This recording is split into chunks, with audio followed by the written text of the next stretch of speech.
O céu deixou de ser livre. Por decreto, o Estado aterrou milhares de drones privados, usando o medo de uma guerra invisível para expandir seu poder. O que acontece lá fora é um espelho sombrio do que já ocorre aqui. Esta é a Visão Libertária, sua fonte de informações descentralizadas e distribuídas. Ajude a propagar as ideias de liberdade. Deixe o seu like e compartilhe com seus amigos. Um artigo seu pode virar vídeo aqui também, sabia? Este artigo foi escrito por Altieres, o último herói da Terra, revisado e narrado por Gordinho Caipira.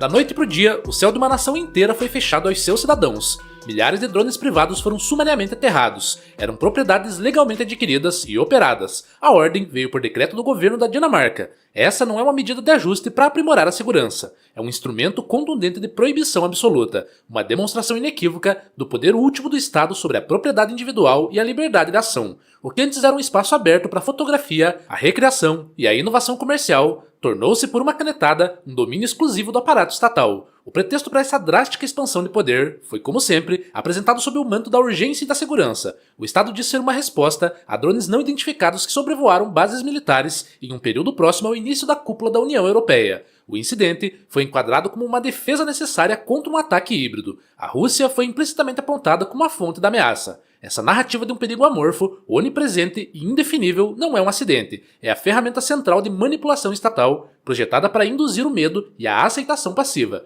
O cidadão comum, confrontado com a imagem de uma guerra sombria e invisível, é levado a aceitar a rendição de suas liberdades. Ele vê isso como um pequeno preço a pagar pela proteção prometida. Esse artigo argumentará que os eventos na Dinamarca não são uma resposta isolada a uma questão de segurança. São uma execução exemplar da estratégia central de sobrevivência do Estado. Demonstraremos como esse padrão, a alavancagem do medo para obter controle, é uma tática universal dos Estados. Veremos paralelos claros e alarmantes na contínua erosão dos direitos de propriedade aqui mesmo no Brasil. A guerra, em suas mais variadas formas, continua a ser a saúde do Estado.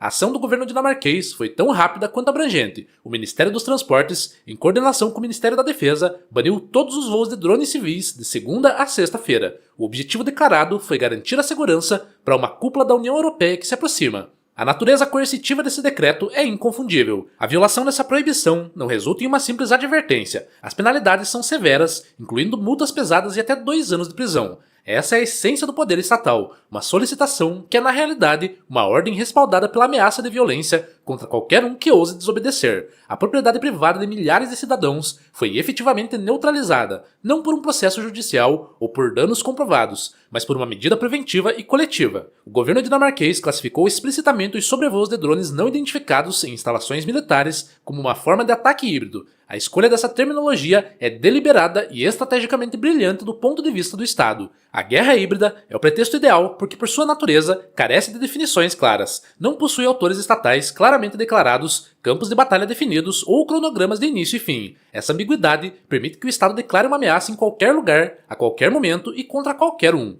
Ele justifica medidas de emergência que seriam inaceitáveis em tempos de paz. A narrativa transforma a propriedade privada, os drones de cidadãos cumpridores da lei, em potenciais armas inimigas. Isso legitima a punição coletiva pelas ações não comprovadas de uns poucos. Esse cenário é uma aplicação literal da tese de Randolph Burnet, de que a guerra é a saúde do Estado. Uma guerra híbrida é ainda mais saudável para o Estado do que uma guerra convencional. Ela permite que o aparato estatal colha todos os benefícios dos poderes de emergência. Isso inclui controle social aumentado, suspensão de liberdades civis e tolerância pública ao poder central. Tudo isso sem os custos, riscos e a necessidade de uma declaração formal de guerra. O inimigo é invisível e onipresente. Portanto, a vigilância e o controle do Estado devem ser totais e permanentes.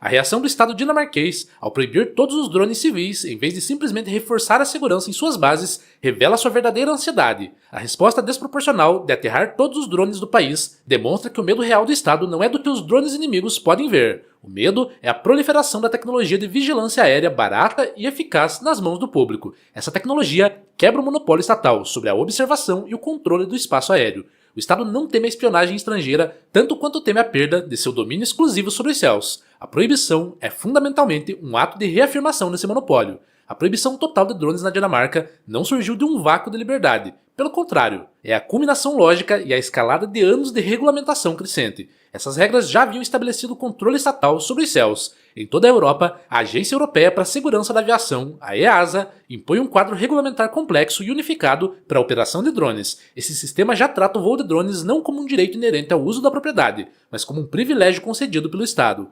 O quadro da IASA inclui o registro obrigatório para a maioria dos drones e testes de competência para pilotos. Inclui também restrições de cerca geográfica, que impedem voos em determinadas áreas. É um sistema de categorização baseado em risco que exige autorização estatal explícita para qualquer operação que vá além do voo recreativo mais básico. A existência dessa burocracia já estabelece o princípio fundamental: o Estado é o senhor do espaço aéreo.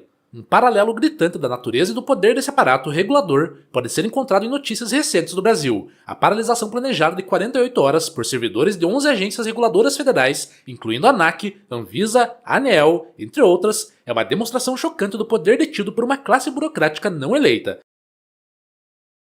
Essas agências, criadas sob o pretexto de regular o mercado para o bem público, agora possuem o poder de paralisar setores que representam 60% do PIB do Brasil para servir aos seus próprios interesses. Nesse caso, a exigência de aumentos salariais. A regulamentação de drones no Brasil, gerenciada pela ANAC e pelo DCEA, é um microcosmo local desse mesmo impulso controlador. Ela cria uma teia de regras, licenças e proibições que sufocam o uso comercial e recreativo da tecnologia. A função primária de uma regulamentação tão complexa não é, como se alega, a segurança, é o condicionamento psicológico da população. Ao criar um sistema de licenças, registros e autorizações, o Estado opera uma inversão fundamental na filosofia da liberdade. A premissa de uma sociedade livre, tudo que não é expressamente proibido é permitido, é substituído pela premissa de um Estado autoritário. Tudo que não é expressamente permitido é proibido. Essa mudança psicológica torna o público mais dócil e receptivo a novas usurpações de poder. Enquanto o Estado dinamarquês suspendeu temporariamente o uso da propriedade, o Estado brasileiro, através do seu braço judicial, está empenhado em um ataque muito mais fundamental: a erosão do próprio conceito de propriedade. A proibição de drones é um exemplo agudo e visível do controle estatal, mas as decisões judiciais, que minam a segurança da posse, são uma ameaça crônica e mais profunda aos alicerces de uma sociedade livre e próspera. A peça central dessa análise é a recente decisão unânime do STF de invalidar uma lei do Estado do Mato Grosso. Essa lei impunha sanções administrativas a indivíduos condenados por invasão de propriedades rurais e urbanas. As sanções incluíam a exclusão de benefícios sociais e a proibição de contratar com o poder público. A justificativa oficial do STF foi um preciosismo jurídico, a alegação de que a lei estadual invadiu a competência privada da União para legislar sobre direito penal. Essa justificativa, no entanto, serve como uma fina camada de verniz legal sobre uma decisão com consequências ideológicas e práticas devastadoras para os proprietários. Ao desmantelar essa lei, o STF não está realizando um ato neutro de defesa de princípios constitucionais, está engajando uma ação que ativamente enfraquece os direitos de propriedade. A decisão sinaliza para grupos organizados que as consequências de seus atos serão atenuadas pelo mais alto tribunal do país. Essa ação não ocorre isoladamente, ela se insere em um contexto mais amplo de debates legislativos e judiciais. Propostas para permitir a ação policial para remover invasores sem ordem judicial enfrentam forte resistência.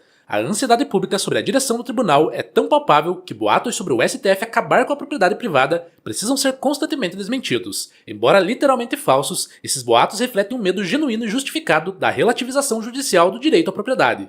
Essa mentalidade de controle estatal, que desconfia da liberdade individual e da propriedade privada, é onipresente. Basta observar a recente ordem do governo federal. Ele deu 48 horas para que plataformas digitais como YouTube, Instagram e Mercado Livre removessem todo e qualquer conteúdo relacionado à promoção ou comercialização de cigarros eletrônicos. Este é um ataque multifacetado à liberdade econômica, à liberdade de expressão e à escolha individual. O Estado, em sua arrogância, decide não apenas o que cidadãos podem consumir, mas também o que podem ver e discutir. A análise dos eventos recentes na Dinamarca e no Brasil revela um padrão inconfundível. A proibição de drones é a resposta do Estado a uma ameaça tecnológica aguda ao seu monopólio de vigilância. A decisão do STF brasileiro é um ataque direto ao princípio fundamental que sustenta uma sociedade livre, a propriedade privada. Embora se manifestem de formas diferentes, uma crise aguda, uma doença crônica e um ataque fundacional, todos são sintomas da mesma entidade agindo de acordo com sua natureza inerente. O tema central que une esses eventos é a confirmação da tese libertária fundamental. O Estado não é seu protetor, é uma entidade com interesses próprios, cujo objetivo primário é sua própria preservação e expansão. Ele utiliza o medo como sua principal moeda para comprar sua liberdade. O medo de drones estrangeiros, o medo do caos doméstico, o medo de escolhas de vida prejudiciais. Todos são alavancados para justificar mais controle, mais regulamentação e menos autonomia individual. A promessa de segurança é a isca na armadilha da servidão. A defesa mais eficiente contra essa usurpação contínua não é política, mas intelectual. A batalha deve ser travada no campo das ideias. Compreender o manual de estratégias do Estado, reconhecer o padrão recorrente de crise, medo e controle é o primeiro e mais crucial passo para resistir a ele. É preciso rejeitar a premissa de que a segurança pode ser delegada a uma entidade monopolista da força sem que a liberdade seja a vítima final. A verdadeira segurança não é encontrada nos decretos de um Estado paternalista ou nas decisões de juízes não eleitos. Ela está nos princípios de soberania individual, da autorresponsabilidade